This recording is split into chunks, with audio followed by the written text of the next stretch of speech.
आवे पिता बोलावन जब ही, हठ परिहरि घर जाए हु तब ही, मिल ही तुम ही जब सप्त ऋषि सा, जाने हु तब प्रमाण बागी सा। जब तेरे पिता बुलाने को आए तब हट छोड़कर घर चली जाना, और जब तुम्हें सप्तर्षि मिले तब इस वाणी को ठीक समझना। सुनत गिरा विधि गगन बखानी, पुलक गात गिरिजा हर्षानी, उमा चरित सुंदर में गावा, सुनुहु शंभु कर चरित सुहावा। इस प्रकार आकाश से कही हुई ब्रह्मा जी की वाणी को सुनते ही पार्वती जी प्रसन्न हो गईं और हर्ष के मारे उनका शरीर पुलकित हो गया।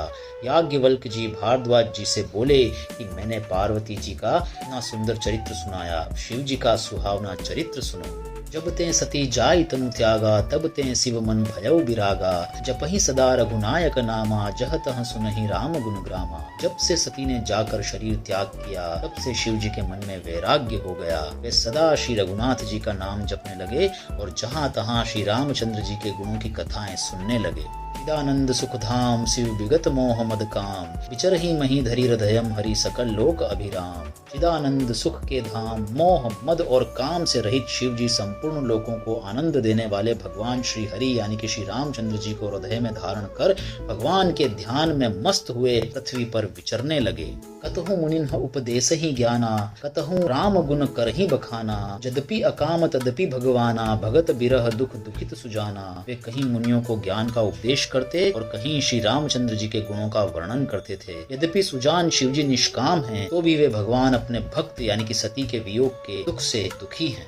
एहि विधि गयउ कालु बहु बीती, नित नय होई राम पद प्रीति, नेमु प्रेमु शंकर कर देखा, अभिचल हृदयम भक्ति के रेखा। इस प्रकार बहुत समय बीत गया। श्री रामचंद्र जी के चरणों में नित नई प्रीति हो रही है। शिव जी के कठोर नियम, अनन्य प्रेम और उनके हृदय में भक्ति की अटल टेक को जब श्री रामचंद्र जी ने देखा, प्रगटे रामो कृतज्ञ कृपाला, रूप शील निधि तेज विशाला, बहु प्रकार शंकर ही सराहा, तुम बिनु अस व्रतु हो निर्वाहा। तब कृतज्ञ यानी कि उपकार मानने वाले, कृपालु रूप और शील के भंडार, महान तेज पुंज भगवान श्री रामचंद्र जी प्रकट हुए। उन्होंने बहुत तरह से शिव जी की सराहना की और कहा कि आपके बिना ऐसा कठिन व्रत कौन निभा सकता है।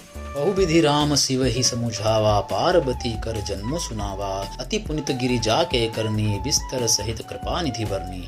श्री रामचंद्र जी ने बहुत प्रकार से शिव जी को समझाया और पार्वती जी का जन्म सुनाया।